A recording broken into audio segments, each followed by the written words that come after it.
Graças a Deus, minha amiga, meu amigo ouvinte, em o nome glorioso do Senhor Jesus, seja livre,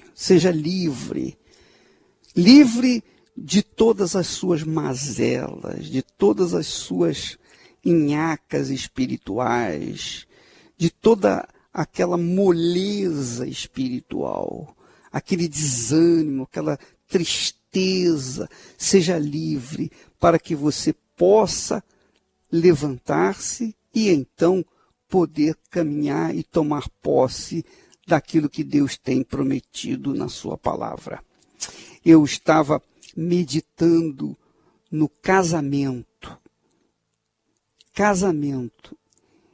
a salvação no casamento, salvação da alma no casamento. E eu creio que você vai despertar agora da importância do seu casamento. E eu creio que muitas pessoas que estão me ouvindo nesse momento estão com problemas no casamento, estão com o casamento falido, fracassado, desanimado e tal. Mas veja só, você sabia que o casamento tem tudo a ver com a salvação? Que a salvação da alma tem tudo a ver com o nosso casamento? Ah, bispo, eu não entendo. Como é que pode? Como é que pode uma pessoa, ela é salva pela fé. Ela é salva pela fé. E ela não precisa ser necessariamente casada para ser salva. É claro que não. Porém, o casamento faz fortalecer a nossa salvação. Assim como a nossa salvação é fortalecida pelo casamento, nós também temos a certeza, a convicção de que quando o casamento é falido, dificilmente a salvação já é difícil, mas quando o casamento é falido, é muito difícil a pessoa manter-se fiel na fé. Por quê, ô bispo? Por que eu estou falando isso? Porque a salvação é uma aliança que você faz com Deus, com o Senhor Jesus. Salvação é uma aliança que você faz com Deus. Casamento que você faz com Deus. E esse casamento é refletido no casamento, nas alianças que nós fazemos entre nós, seres humanos. Preste bastante atenção. Quando Deus criou Adão e Eva, antes de Adão e Eva se casarem, se juntarem, se unirem, de fazerem aliança, eles existiam, eles foram criados. O que eu quero dizer com isso? Quero dizer que eles primeiro foram criados e depois se casaram. A primeira coisa que eles fizeram depois de serem criados foi o casamento. Primeira coisa que aconteceu na vida de Adão e Eva, depois de terem sido criados, foi o casamento, foi a aliança. O que isso sugere? Que a primeira coisa, depois da nossa salvação, que nós temos que investir é no casamento. Então você que está me ouvindo é solteira, solteiro, divorciado e tal, é muito importante que você saiba, tenha consciência da grandiosidade do casamento. Deus não fez a mulher para ser mulher apenas.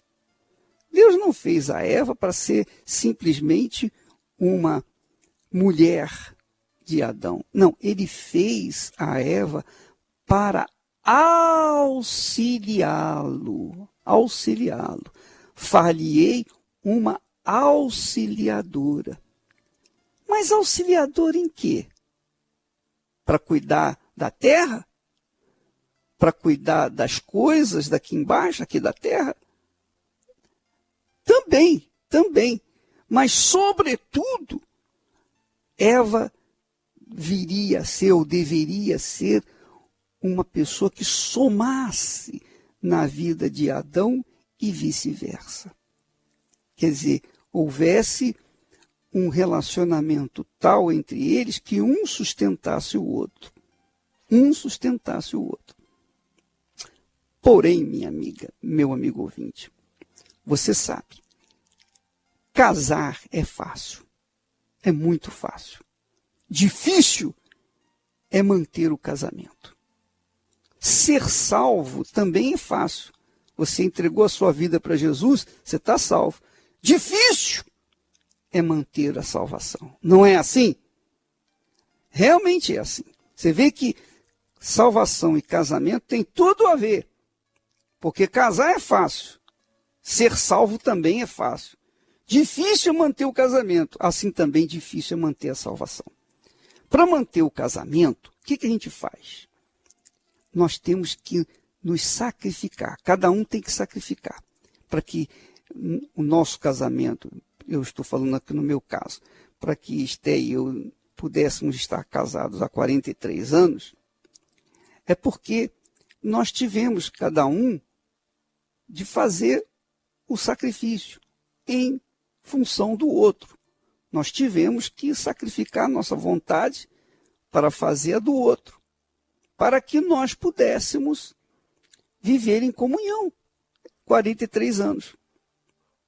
Então, essa ideia do casamento, que é fortalecido, é solidificado através do sacrifício de ambas as partes, tanto o dela em meu favor, quanto o meu em favor dela. Porque se ela faz um sacrifício em meu favor, eu vendo isso, eu também vou fazer o meu sacrifício em favor dela. Se ela vê eu sacrificando em favor dela, ela obviamente vai fazer também o seu sacrifício em favor meu. A mesma coisa é em relação à salvação. O cristão tem que sacrificar. Ele tem que sacrificar todos os dias.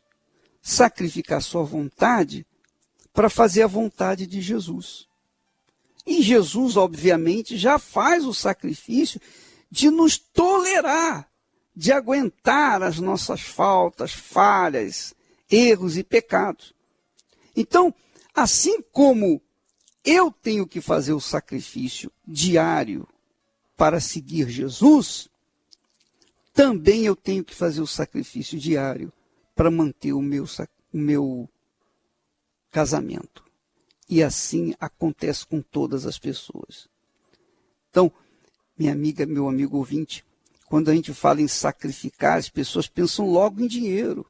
Eu vou colocar minha oferta, meu salário no altar. Não é isso. Não é isso. O sacrifício é muito maior do que isso. Quem dera que fosse só isso. Quem dera. O sacrifício exige que eu venha renunciar à minha vontade pessoal para fazer a vontade dela, da Esté, e vice-versa. Então, esse sacrifício é fundamental para que nosso casamento se perpetue. Assim também é em relação à salvação da alma. Exige o sacrifício constante da carne. Para que eu possa obedecer Jesus, eu tenho que me desobedecer. Para que eu possa fazer a vontade de Jesus, eu tenho que contrariar a minha vontade. E se eu quiser fugir do sacrifício pessoal na minha fé, então eu estou certamente estarei fadado à perda da minha salvação. Porque Jesus disse, quem quiser vir após mim, negue-se a si mesmo. Olha só. Negue-se a si mesmo. É sacrifício. Você negar a si próprio. Tome a sua cruz. Outro sacrifício. E siga-me. Terceiro sacrifício. Porque seguir Jesus, você tem que obedecer a sua voz, a sua palavra, e contrariar a sua vontade. Então é sacrifício, sacrifício e sacrifício. Então, você verifica, minha amiga, meu amigo, que salvação e casamento tem tudo a ver. Então, se você é uma pessoa que, por acaso, esteja fracassado no seu casamento, olha, abre o seu olho. Sabe por quê? Porque uma pessoa fracassada no casamento, fatalmente será fracassada na salvação da sua alma. É muito difícil a pessoa que foi fracassada no casamento manter a sua salvação. Por quê? Porque tanto o casamento quanto a salvação dependem da fidelidade. São valores que não se podem desprezar. Fidelidade, manutenção da sua palavra, honrar a sua palavra, seu compromisso empenhado um para com o outro. Não é assim? Não é isso que a gente faz no casamento? No casamento, quando a gente vai no altar, um jura para o outro, ó, serei fiel a você na doença, na saúde, na riqueza, na pobreza, e etc, etc, etc. Então, todas essas promessas são feitas lá no altar. Assim como também, quando a pessoa entrega a sua vida para Jesus, é no altar. Olha, Senhor, eu vou te seguir, eu vou te servir, tão somente me perdoa, me lava, me purifica, e eu vou te ser fiel. Então, tanto o casamento quanto a salvação exigem cumprimento, honra da palavra empenhada. Tanto a palavra empenhada para com a noiva ou o noivo, quanto a palavra empenhada para com o Senhor Jesus. Aliás, é por isso que Jesus se identifica como noivo e a igreja como a noiva. Por quê? Porque noivo e noiva vão se casar. Então você verifica, minha amiga, meu amigo, que quando a pessoa cuida do seu casamento, na realidade ela está cuidando da sua salvação. Quando ela cuida da sua salvação, ela cuida do seu casamento. Poxa, bispo, mas eu estou descasado, eu estou divorciado, e agora? Quer dizer que eu perco minha salvação? Não, você não perde a sua salvação. Eu quero dizer para você que você deve investir pesado na sua salvação. Pesado na sua salvação. Manter-se vigilante com a vigilância dobrada, triplicada, quadriplicada com respeito à sua salvação. Por quê? Porque quando você está divorciado ou divorciada, você perde a sua auxiliar, o seu auxiliar. Então você está sozinho. Não, eu não estou sozinho, estou com Deus. Eu sei que você está com Deus, mas você certamente precisa de uma pessoa que venha lhe auxiliar, tal e qual Deus providenciou para Adão lá no Jardim do Éden. Então, é por isso que eu quero dizer para você, aliás, eu disse para o Renato, quando nós o trouxemos dos Estados Unidos para o Brasil, tanto a Cris como o Renato. Falei, olha, vocês vão fazer o curso da salvação, ou o curso do casamento blindado, vocês vão fazer uma escola, vão trabalhar, vão investir no casamento. Porque vocês tiveram experiências amargas no casamento e vocês podem ajudar as pessoas que estão vivendo problemas no casamento também. Então, vocês vão investir no casamento. Vocês vão só trabalhar nisso. Porque eu considero a reunião, preste atenção, minha amiga, meu amigo ouvinte, preste atenção no que eu vou dizer. Eu considero a reunião da terapia do amor, a mais importante da igreja. Por quê? Porque é um trabalho de fé inteligente, racional, onde se ensina o casamento, regras, dicas, segredos do casamento que, no fundo, vem refletir na salvação da alma. Então é o gênesis da vida. Eu quero dizer para você que a coisa mais importante que aconteceu na minha vida, de tudo que aconteceu na minha vida, a coisa mais importante que aconteceu foi o meu encontro com Jesus. Quer dizer, foi quando eu fui criado, nascido de Deus. Como Adão foi criado, eu nasci de Deus. Foi a coisa mais importante que aconteceu na minha vida. Depois disso, a coisa mais importante foi o meu casamento. Porque quando eu encontrei a Esther, eu encontrei a pessoa que viria me ajudar. E vice-versa. Então, é o que aconteceu lá no Jardim do Éden.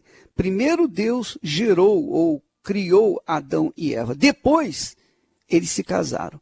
Então, o casamento segue logo em seguida ao nosso encontro com Deus.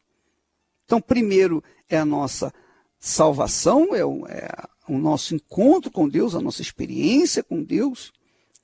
E segundo, o casamento. Agora, quem é que dirige tanto a salvação, o encontro com Deus, quanto o casamento? Quem é que dirige? É o Espírito Santo. É o Espírito de Deus. Esta é a razão de todo o trabalho da Igreja Universal do Reino de Deus, especialmente nestes dias do jejum de Daniel. Para que as pessoas recebam o Espírito Santo, para que elas tenham essa luz, esse entendimento, esse discernimento, que vai mudar as suas vidas, que vai fazer das suas vidas sólidas, vai fazer a pessoa ter um casamento sólido. Você é solteiro, bispo, eu sou solteiro, eu sou criança ainda, não faz mal, você tem que aprender o que você não deve fazer, o que os seus pais fizeram de errado e que você não vai fazer de errado. É na terapia do amor que você vai aprender. Então, eu quero dizer para você que nada é mais importante do que, primeiro, a salvação, depois o casamento. Primeiro, o encontro com Deus, depois o casamento. Primeiro, o batismo com o Espírito Santo, depois o casamento. Então, a reunião de domingo, nós trabalhamos para a salvação. Mas na reunião de quinta-feira, nós trabalhamos também para a salvação, mostrando, por outro lado, como é importante a pessoa saber sacrificar. Porque se ela sabe sacrificar em favor do seu parceiro, da sua parceira, ela vai saber sacrificar também em favor do Senhor Jesus. Quem fugir do sacrifício pessoal no casamento, com certeza estará fadado à solidão. E o mesmo se dá em relação à salvação da alma. Quem foge do sacrifício e não nega a sua vontade para obedecer às instruções da palavra de Jesus, certamente perderá a sua salvação. Veja o que disse Jesus. Olha só. Jesus disse assim: aquele que tem os meus mandamentos e os guarda, quer dizer, pratica, esse é o que me ama. Esse é o que me ama. Então você vê que Deus não ama, não requer amor sentimento, ele requer amor prático. Amor prático, amor que pratica a sua palavra. Quando eu pratico a palavra, quando eu obedeço a palavra de Deus, eu estou mostrando, provando para Deus que eu o amo. Ele diz mais: se alguém me ama, guardará a minha palavra, quer dizer, praticará a minha palavra. Então é assim: e meu Pai o amará, e viremos para ele e faremos nele morada. Então é toma lá da cá. Então o amor que Deus exige de nós não é amor sentimento, Não é um amor como nós temos visto neste mundo. Não. É um amor que segue uma regra, que pratica a palavra. Quer dizer, um amor inteligente. E esse é o amor que deve ser entre marido e mulher. Você disse que amava fulana e fulana amava você, mas quando vocês casaram não demorou um mês o casamento. Um mês. E ainda que durasse 1 ano, 2 anos, 3 anos. Isso é amor? Não é amor. Amor segue ao compromisso assumido, obedece o compromisso assumido, honra a palavra empenhada no altar. Jesus disse, quem não me ama, não guarda as minhas palavras. Quer dizer, não pratica a minha palavra, a minha vontade. A mesma coisa, quem não ama o outro, não quer fazer a vontade do outro. Essa é a realidade. Então, o amor que nós estamos tratando, que Jesus trata, que nós temos que tratar um com o outro, é o amor que envolve obediência, que envolve compromisso assumido, que envolve prática da palavra empenhada. Eu digo para Esté, eu te amo. Mas se eu não ouço a voz dela, se eu não estou nem aí para o que ela diz, então que tipo de amor eu tenho para com ela? A mesma coisa, se ela diz que me ama, mas não me agrada, ouvindo a minha voz, ouvindo a minha palavra e obedecendo, então o amor dela é mentiroso.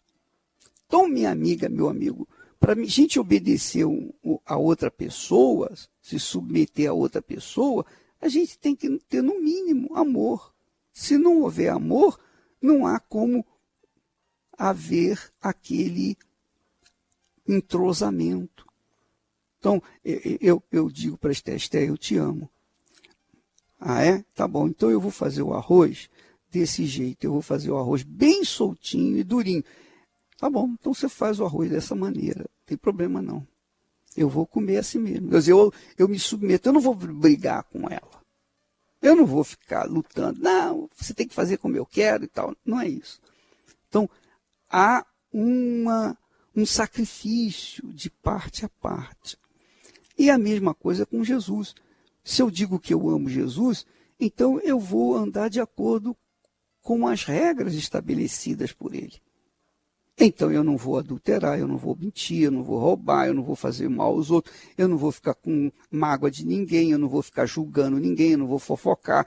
Enfim, eu vou cuidar da minha vida de acordo com a palavra, eu vou colocar minha vida de acordo com a vontade de Jesus. Aí sim eu estarei mostrando que eu o amo de fato e de verdade. Então, você veja, esses mandamentos, essas palavras, ou essa fé que eu estou passando para você agora, você aprende aonde? Você não vai aprender em outra reunião, senão na reunião da terapia do amor.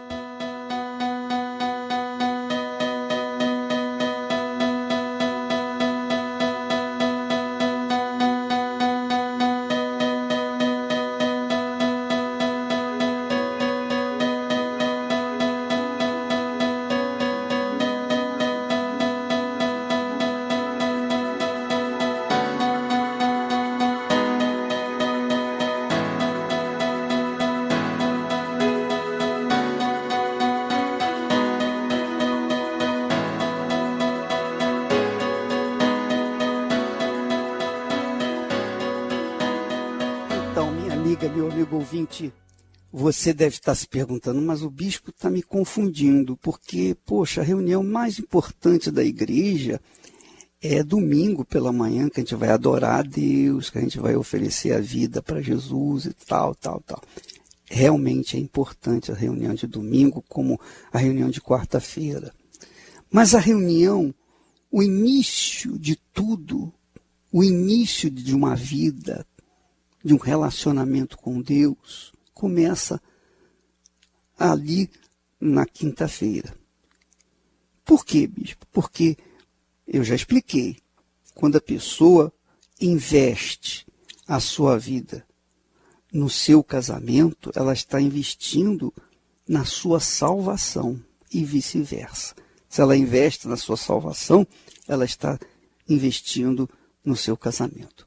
Porque o casamento, como a salvação da alma, tem tudo a ver uma coisa com a outra. Então, a terapia do amor não é para as pessoas que estão apenas com problemas no casamento, nem para aquelas pessoas que estão solteiras e vão buscar um parceiro. Não faça isso. Não vá buscar parceiro na reunião da terapia. Se o parceiro que você quer buscar é o Senhor Jesus, aí tudo bem. Mas se não é, esqueça, não venha.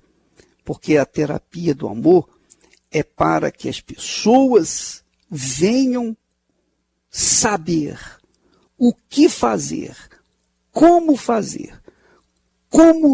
gerenciar a sua própria vida. Porque na terapia do amor nós temos o gênesis da vida de cada um.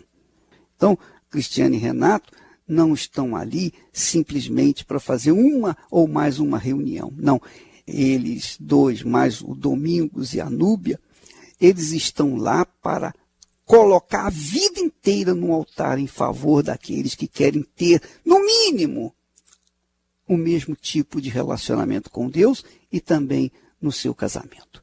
Então, eles têm experiência para passar para vocês, para que vocês venham saber como agir na hora da necessidade. Tá bom? Então, nesta quinta-feira, nós temos a terapia do amor para todos os interessados na sua salvação, sobretudo na sua salvação. Nós vamos ouvir agora um testemunho de uma pessoa que foi batizada com o Espírito Santo. Eu queria que você atentasse para esse testemunho, é muito importante para que você veja como o Espírito Santo muda a gente. Vamos ouvi-lo.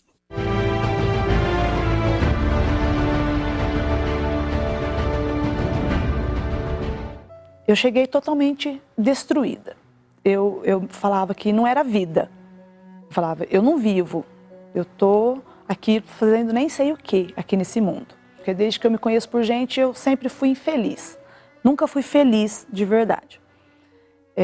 Casei muito cedo, engravidei, casei, tentando sair da casa dos meus pais, tentando resolver o meu problema, tentando ser feliz de uma outra forma.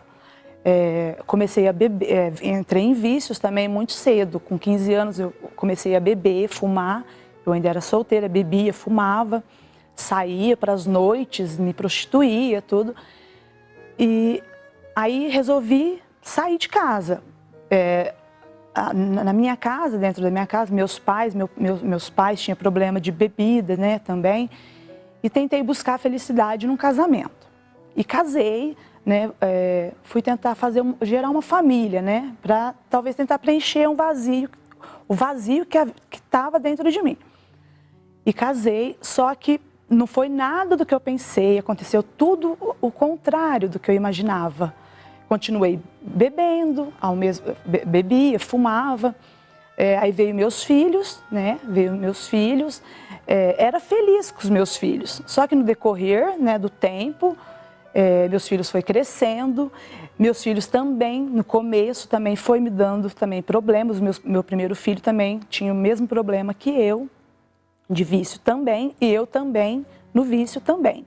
Um casamento totalmente fracassado, falido, onde eu brigava muito com meu esposo, falava para ele sumir da minha vida, e eu, no meu interior, eu queria só morrer. Eu nunca tentei tirar a minha vida, porque eu tinha uma coisa dentro de mim. Não é justo tirar a minha vida, porque foi Deus que me deu. Eu não tinha coragem de tirar a minha vida, mas eu pedia para Deus me tirar. Eu falava para Deus, me tira, porque o que eu estou fazendo aqui? Eu só sofro. Parece que desde quando eu saí do ventre da minha mãe, eu só sofro. É só sofrimento. Não quero mais viver. E foi onde eu pedi para Deus, ou o Senhor muda a minha vida, ou então o Senhor me tira desse mundo. Porque eu não quero mais, não vale a pena eu viver mais. E a minha mãe já era da igreja, a minha mãe já vinha buscando. E minha mãe sempre falava, sempre me convidava, vamos conhecer a Deus, tem que nascer de novo. Minha mãe sempre me tentava, né, passar a fé para mim. Só que muitas das vezes eu ouvia, mas muitas das vezes eu falava para minha mãe, é tudo bobagem, não, né? Eu conhecia o trabalho espiritual, tudo, mas eu falava assim, eu acho que não vai funcionar comigo, não funciona, né? Apesar de eu via a mudança na minha mãe, mas eu não acreditava que poderia acontecer comigo. Eu sozinha, em casa, né? Trabalhando em casa, eu ouvi, né? Não sei, algo mudou, algo falou comigo. Vai buscar Deus, busca Deus que para você tem saída, para você tem uma solução. E eu obedeci aquela voz que veio no meu ouvido. Eu falei, eu vou. E foi aonde eu vim, eu obedeci, eu vim, cheguei aqui e né, comecei a me dar nas coisas de Deus. Comecei a me interessar né, me libertei. Cheguei já assim numa decisão. Eu cheguei chegando. Falei assim, eu não vou ficar muito tempo não. Falei, eu não quero ficar muito tempo. Ou Deus muda ou Deus não muda. E eu me entreguei, tomei uma atitude. Falei, minha vida, a partir de hoje, minha vida é de Deus, né? E eu falei assim, a partir de hoje eu não bebo mais, a partir de hoje eu não fumo mais, e a partir de hoje eu vou mudar. E Deus vai me moldar, esse Deus que todos falam vai me moldar e vai me fazer diferente, né? E aí eu cheguei em casa e naquela noite que eu busquei, fui buscando, a gente, né, começou o jejum, tudo, comecei a fazer. Eu era muito ligada em televisão, em novela, essas coisas, sabe? De televisão. E eu peguei tudo que Deus pediu para mim fazer, eu fiz, né? Deus foi tocando no meu coração, no meu interior, e eu fui obedecendo e colocando em prática tudo que Deus me pedia. Eu já me senti liberta, né, dos vícios, eu já estava me sentindo bem, mas ainda eu não estava completa, eu não me sentia completa, tinha alguma coisa que faltava ainda, né? E eu falei, meu Deus, mostra para mim o que ainda falta para mim ser realmente uma pessoa completa, realmente uma pessoa feliz, né? E aí eu lembrei que a minha mãe falou assim, você tem que nascer de Deus, você tem que ser batizado com o Espírito Santo, né, para você ser uma pessoa completa. E eu comecei a buscar. Aí foi aonde eu me lancei no jejum, né? Me lancei mesmo, vivi a fé mesmo do jejum, né? De tudo que Deus, né, me orientou a fazer, eu fiz. E deu certo. Então, a minha vida, por completa, hoje, é totalmente transformada.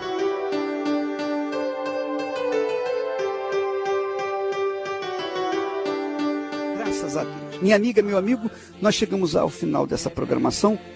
Mas eu queria insistir para você, todas as pessoas na Igreja Universal do Reino de Deus, todas, 100%, eu sugeriria vir na terapia do amor para que viesse solidificar ou construir ou começar do zero na sua vida, no seu relacionamento com Deus. Nesta quinta-feira, em todas as igrejas universal. O bispo Renato Cardoso está conduzindo, orientando os pastores, os bispos das outras igrejas espalhadas pelo Brasil e pelo mundo para fazerem a terapia de acordo com como ela é feita aí no Templo de Salomão. Deus abençoe a todos e até amanhã em nome de Jesus.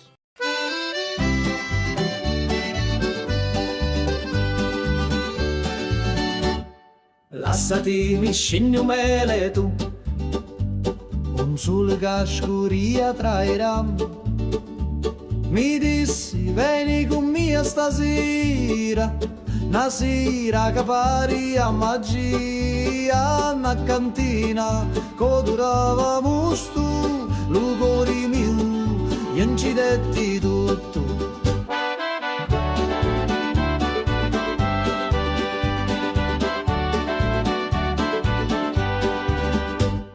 Gira chiagnina lenta e sorda, e giro frasso che canta ancora, che non è vino rosso come fuoco, ambivio frasso, scordavo loco, manichini, dove speranza, da sta terra tutto danza. Prega Maria che pazzo milico, mi persi su dai panni rossi, c'era una croce fatta d'olivi, mi dai sopra senza scusa, prega